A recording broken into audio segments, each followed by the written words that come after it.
Salut à tous, c'est Black Ink, bienvenue pour cette nouvelle vidéo de la Arkham JCE TV. Et aujourd'hui, petit changement, on revient non pas sur une carte, mais sur un investigateur en reprenant la série des instincts de survie. Les instincts de survie, je rappelle, c'était ces vidéos que Shape Horizon avait initiées pour vous présenter des builds qu'ils avaient construits avec leurs investigateurs lorsqu'ils allaient jouer des campagnes. Alors personnellement, je vais un peu revisiter le concept puisque je vais vous présenter des decks que j'ai déjà joués, avec lesquels j'ai déjà effectué une campagne. Et là, notamment, je vais vous faire une série d'instincts de survie qui va se baser sur quelque chose que j'ai fait il y a quelques mois, une série de challenges survivants en solo difficile sur les différentes campagnes. Je vais donc revenir sur les différents investigateurs utilisés pour chaque campagne et vous faire des petits instincts de survie avec ces investigateurs. Avant d'aller plus loin, je précise quelles étaient mes contraintes au sein de ce challenge, puisqu'il y avait des règles particulières, notamment deux. La première, je devais jouer le survivant caractéristique de la campagne, c'est-à-dire Wendy pour la Zélatrice, Ashcan pour Dunwich, etc. Et enfin, je devais limiter mon pool de cartes à la boîte de base, 2 fois, à la campagne en cours, jouée, plus le renouveau, petite largesse que je me suis accordé, parce que c'est vrai qu'en termes de deck building, c'était assez compliqué. Voilà, c'est un exercice qui était très sympa, qui n'était pas toujours facile, et qui m'a permis un peu de faire du rétro gaming par rapport aux différentes campagnes, et voir un peu si en solo difficile, on pouvait s'en tirer avec les survivants qui est réputé être la classe la plus, on va dire, forte du jeu, notamment pour le solo. Donc, aujourd'hui, je vais vous parler d'Ashcan Pit, et du coup, donc, du deck que j'ai utilisé pour effectuer mon run solo difficile sur Dunwich que j'ai joué sans renouveau.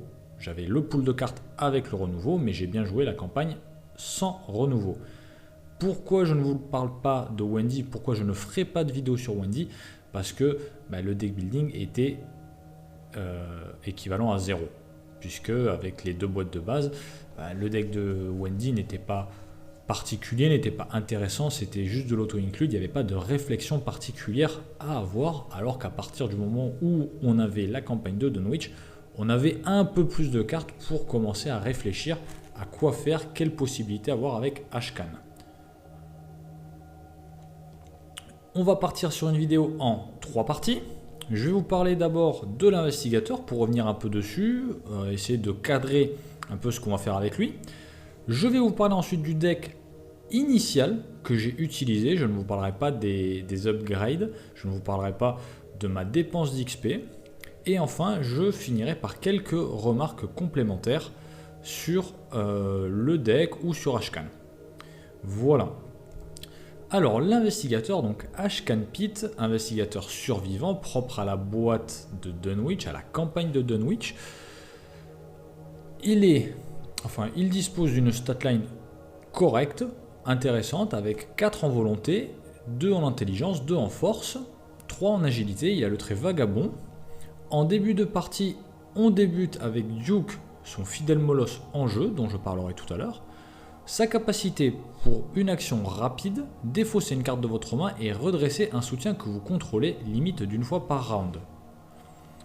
Elder Sign, plus 2, redresser Duke. Il a 6 points de vie et 5 points de santé mentale, ce qui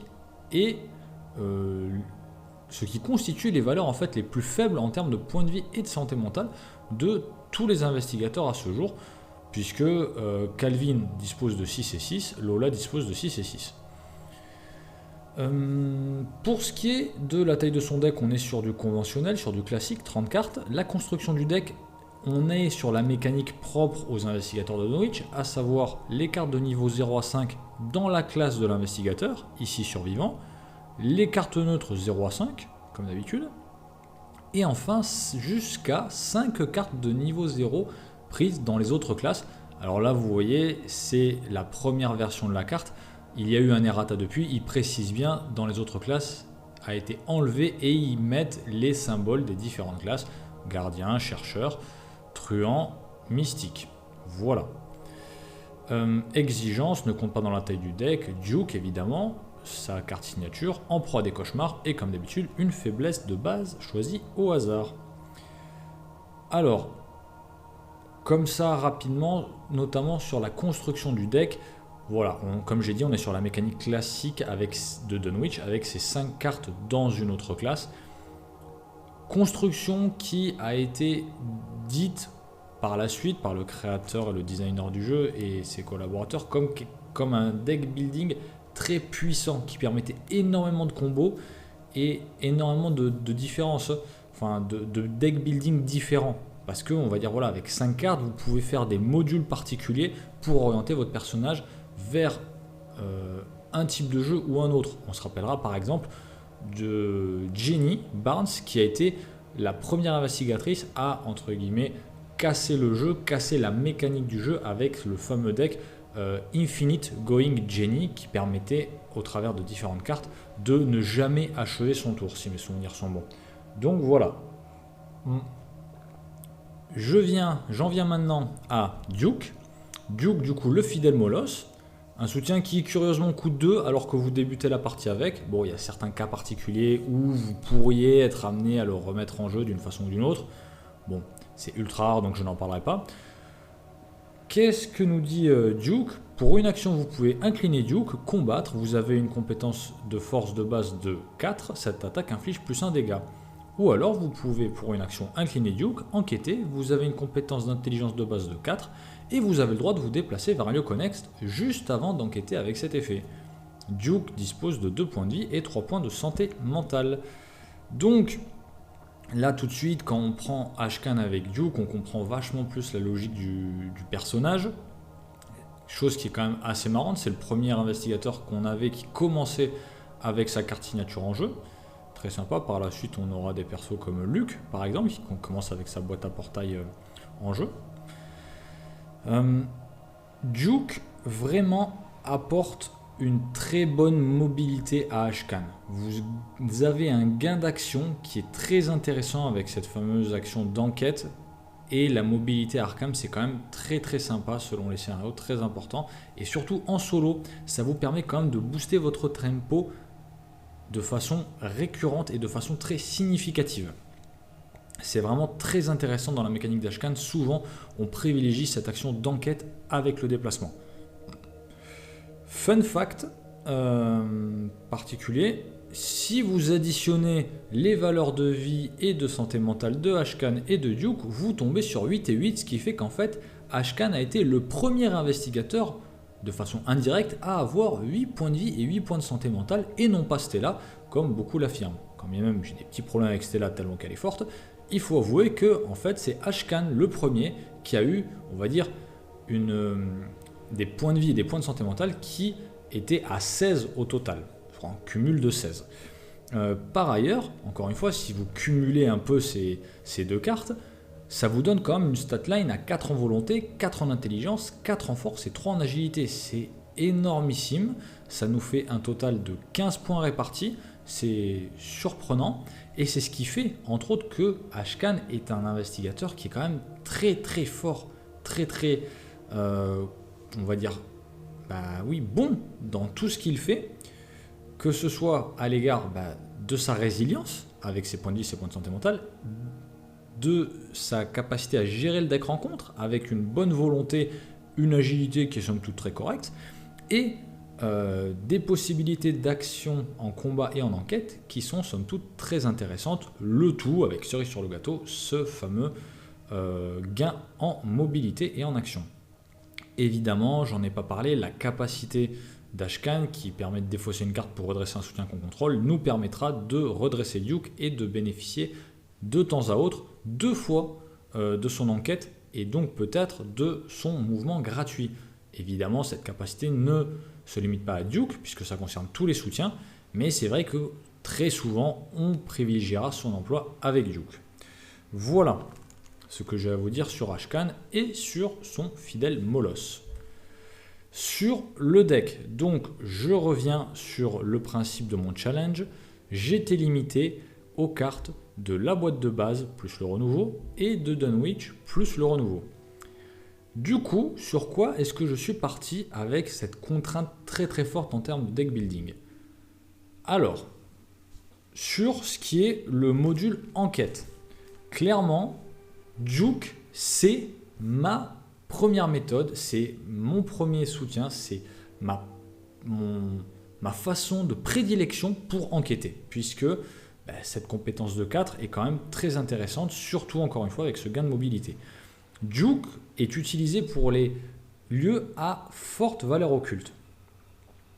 Les lampes torches, elles, les deux lampes torches, sont utilisées pour les lieux à faible valeur occulte, c'est-à-dire entre 2 et 1, pour maximiser nos chances de réussite, pour optimiser l'emploi des lampes torches, c'est bien connu. Avec ça, en termes d'événements, j'ai regardé ce que j'ai trouvé pour venir, on va dire, combler un échec, un potentiel échec avec Duke, notamment, ou en termes de prévision, si jamais j'ai un lieu qui est vraiment compliqué avec 2 indices, je tenterai de privilégier, on va dire, une tactique qui me ferait en sorte de rater de façon, on va dire, intentionnelle pour jouer, regarder ce que j'ai trouvé et du coup faire un gain d'action en récupérant les 2 indices du lieu un peu compliqué. Après, voilà, en seconde main, j'ai pris 2 exemplaires du journal. Je sais que cette carte n'est pas appréciée par les joueurs parce qu'elle n'est pas très forte. Pour autant, compte tenu de la valeur d'enquête de Duke et de Ashcan, donc 2 pour Ashcan, 4 pour Duke, c'est pas si inintéressant que d'avoir un petit boost en intelligence via le journal. Je rappelle, le journal donne plus 1 en intelligence si on n'a pas d'indice dans sa version 0 XP. Donc, ok, c'est pas fou, mais c'est toujours un boost d'intelligence et vous savez que il faut gagner ces tests d'enquête pour réussir. Surtout qu'en solo, mine de rien, il y a moins d'indices à prendre qu'en multi. Et pour avancer les actes, vous dépensez souvent vos indices. Donc, en fait, on a quand même assez souvent 0 indice. En tout cas, plus qu'en multi. On réalise moins d'actions d'enquête, sauf évidemment si on a du gain d'action. Pour ce qui est du combat, j'ai opté pour le flétrissement en première option de combat. L'option principale, évidemment, Ashcan a 4 de volonté, donc c'est quand même très bien. C'est pas une Agnès Baker qui a 5, mais c'est déjà très intéressant. En deuxième rideau, j'ai Duke au cas où, et qui colle aussi 2 dégâts, rappelons-le. Et enfin, au cas où j'aurais un petit raté, j'ai un Oops qui, in fine, m'aura servi quand même beaucoup plus pour ces icônes, ces 2 icônes de force, que pour son effet en tant que tel. En termes de soutien du deck, évidemment, vous voyez Peter Sylvestre, un grand classique qui va venir booster mon agilité si jamais j'ai besoin d'esquiver un ennemi et de m'enfuir. Évidemment, il va venir aussi encaisser mes horreurs. J'ai pris 2 tenues élégantes. Alors oui, effectivement, c'est pas super opti. Pour autant, comme je connais la campagne, comme je connais les scénarios, je sais qu'il y a des tests de discussion avec Jazz Mulligan sur activité extrascolaire et j'ai absolument pas envie de les rater parce que si j'arrive pas à faire ces tests avec Jazz, je vais vraiment perdre énormément de temps. Donc c'est vraiment pour ce scénario que j'ai pris les tenues élégantes. Ensuite, elles partiront très très vite. Évidemment, après on a du classique, du chanceux et du sort de protection. Des planques. Des planques, pourquoi? Des planques pour venir alimenter l'étude des arcanes, qui est ma 5e carte hors survivant. Pourquoi l'étude des arcanes? Parce qu'elle me permet de booster à la fois la volonté, donc le flétrissement, et l'intelligence, donc l'enquête, avec Duke. Pour moi, effectivement, je sais que peu de personnes apprécient cette carte, surtout avec le pool de cartes qu'on a aujourd'hui. Pour autant, à l'époque, elle est vraiment très utile dans ce genre de deck. Et elle donne plus de consistance à ce deck, plus de cohérence.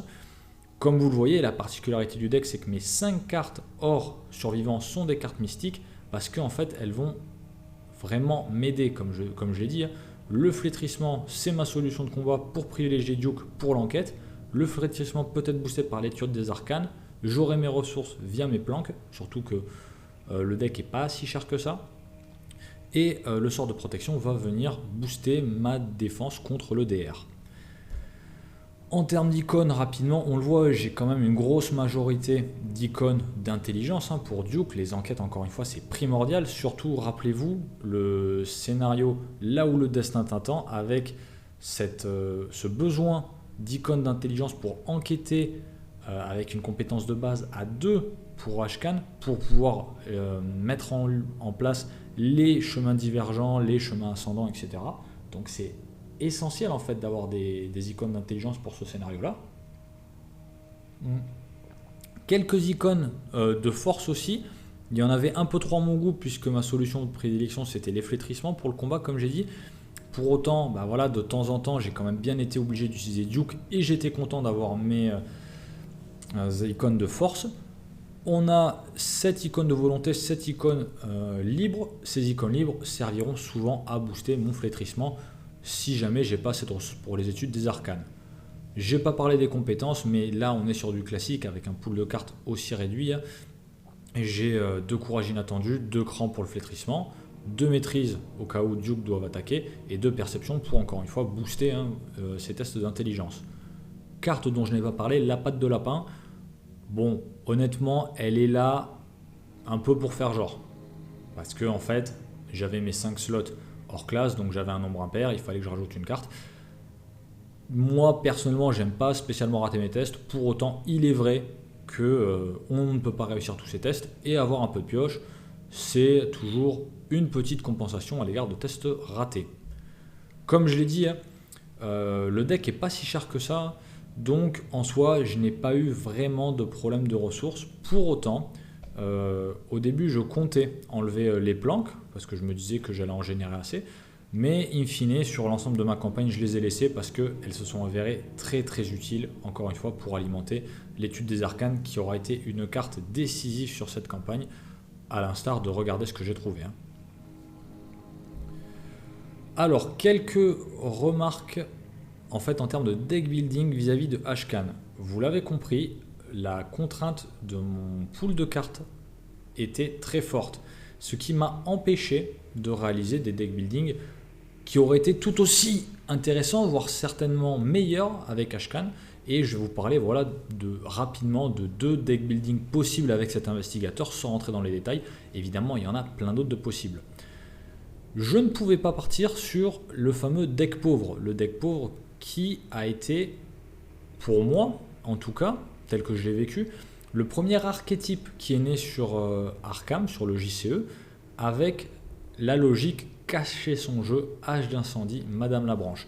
Ce deck, Ashcan Pit, avec ces 3 cartes-là, ça a été vraiment un engouement, un archétype qui est né le premier, encore une fois à mes yeux, et qui a été vraiment communément admis comme étant un archétype très très fort, que ce soit en solo, en multi.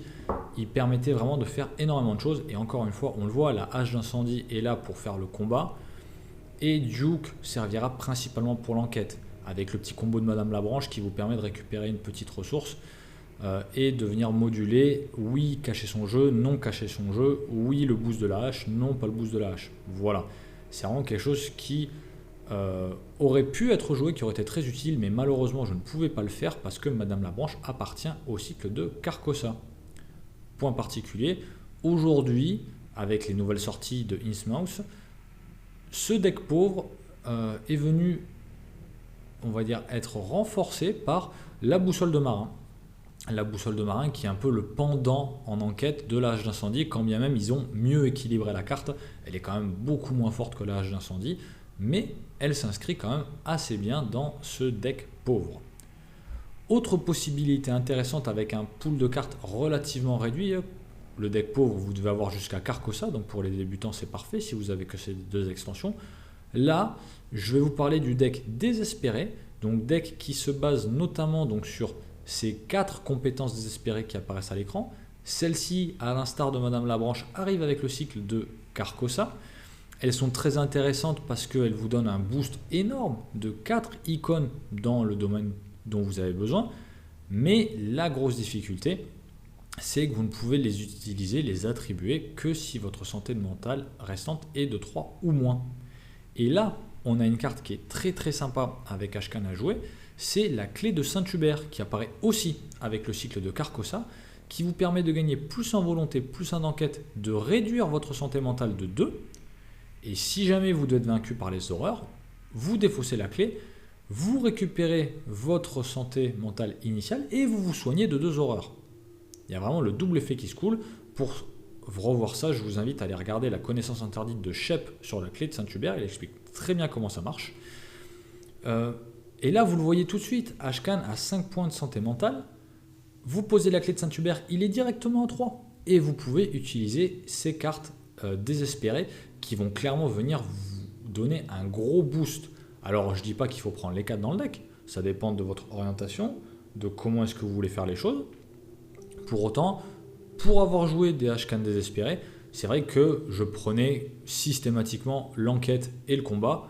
Quand je partais sur des choses un peu mystiques, surtout que la clé de Saint-Hubert nous y incite, je prenais celle pour la volonté. Puisqu'encore une fois, avec la clé de Saint-Hubert, votre Ashcan il va avoir 5 en volonté, 3 en intelligence. Duke va enquêter à 5 et non à 4. Ça commence quand même à causer. Évidemment, si vous ne voulez pas voir ce combo, cette stratégie, on va dire être mise à mal trop vite, la première solution c'est évidemment Peter Sylvestre que vous avez dès Dunwich, donc ça va très vite. Peter Sylvestre version 0 qui vous donne plus 1 d'agilité, version AXP 2XP qui vous donne encore plus 1 de volonté. Donc là votre Ashcan il a 6 de volonté. Et donc là avec un flétrissement par exemple, ça commence vraiment à causer. Il n'y a pas de souci pour du standard, il n'y a aucun souci. Et moyennant quelques boosts, dont celui-ci, pour du difficile ça le fait très très bien. Et autre possibilité que moi j'ai bien aimé, que j'ai joué, j'ai trouvé très fun, c'est Yaotl. Yaotl qui n'est pas assez joué et qui pour autant se marie très très bien avec ce deck désespéré puisqu'il vous permet de réutiliser les cartes compétences qui sont au sommet de votre pile de défausse. Alors réutiliser, on va dire réutiliser les icônes des cartes de la carte compétence au sommet de votre pile de défausse. Donc là il faut savoir gérer un peu sa défausse, savoir gérer un peu ses tests, mais honnêtement voilà, vous avez un ennemi qui a par exemple 3 points de vie, vous l'attaquez une première fois, vous attribuez la carte avec plus 4 en force, vous réussissez votre attaque, elle est au sommet de votre pile de défausse, vous inclinez Yaotl, vous réattaquez, vous avez de nouveau ce boost de 4, ça permet de rentabiliser ces cartes désespérées de façon assez sympathique. Après, la deuxième capacité d'Yaotl de défausser une carte du dessus de votre deck, il faut être joueur ou alors il faut avoir un autre module, c'est-à-dire un module de cartes à défausser pour pouvoir le faire. Malheureusement, toutes les cartes qui sont à défausser, qu'on peut jouer depuis notre défausse, n'ont pas forcément des icônes de compétences. Ça, c'est un peu dommage. Voilà ce que j'avais à vous dire sur quelques petites remarques en plus pour vous donner des idées ou vous inciter à jouer d'autres builds d'Ashcan. Celui que j'ai joué n'est pas le seul intéressant, ceux-ci le sont et évidemment, comme j'ai dit, il y en a bien d'autres. En guise de conclusion, moi ce que j'ai envie de vous dire, c'est que Ashcan c'est un investigateur qui est facile. Facile dans le sens facile à prendre en main pour les débutants. C'est pas pour rien qu'il est apparu avec la boîte de Dunwich. Il n'y a rien de trucoïde. Le deck building est très simple. Sa façon de jouer est très directe. Il n'y a pas besoin de se prendre la tête. Donc allez-y. Pour les débutants, jouez Ashcan, ça va très bien se passer. Et même pour les joueurs qui ont un peu plus d'expérience, il est toujours bon de le rejouer parce qu'il est très plaisant à jouer. Ce qui va avec, c'est c'est un investigateur qui est très fort, qui est très bon, comme je l'ai dit en introduction, lorsque je suis revenu un peu sur lui. Il a des très bonnes stats défensives, il a du gain d'action. Avec Duke, il a 4 en force et 4 en intelligence. C'est quand même très très sympa. Et comme je l'ai dit, son deck building de 5 cartes hors classe est très très fort et vous permet vraiment de faire des choses très intéressantes avec. Et j'enfonce le clou. Grâce à ces 5 cartes hors classe, vous avez un nombre de deck building accessible qui est très intéressant. Là où certains investigateurs pêchent un peu en termes de cohérence, en termes de consistance sur les différents builds qu'on peut leur donner, Ashcan honnêtement avec un module de 5 cartes hors classe que vous orientez comme vous le souhaitez, combat, protection, enquête, vous avez beaucoup de solutions, beaucoup de possibilités pour vous amuser avec lui. J'en ai pas parlé, mais vous pouvez faire des decks cartes défausses en utilisant par exemple toutes les cartes improvisées, plus les lueurs d'espoir ou autres. Vous avez aussi beaucoup de decks fuite. Moi j'ai joué Ashcan en solo difficile aussi sur Dunwich Renouveau en mode fuite, avec beaucoup de gains d'action sur la fuite, avec par exemple la pierre de lune, avec les chaussures de course. Tout ça c'est très viable et ça donne un côté un peu Ashcan flash qui est super sympa à jouer, il ne faut vraiment pas hésiter à tester. Voilà tout ce que j'ai à vous dire sur Ashcan. J'espère que la vidéo vous a plu, que ça vous a donné des idées, que vous aimez bien ce format-là. En description, je vous laisse le lien vers le forum actif français, là où vous avez le récapitulatif de mes campagnes sur ce challenge solo difficile avec les survivants. Je vais vous laisser le lien de la campagne de Dunwich avec Ashcan pour que vous puissiez aller lire ça, avoir un peu plus de détails, mes réflexions en termes de deck building, comment est-ce que j'ai fait mes upgrades sur le deck, et je vous laisse aussi le lien de l'ensemble des decks de Ashcan sur ArkhamDB. Voilà, je vous souhaite à tous de bonnes parties, et puis à la prochaine. Au menu, William Yorick et la route de Carcosa. À bientôt!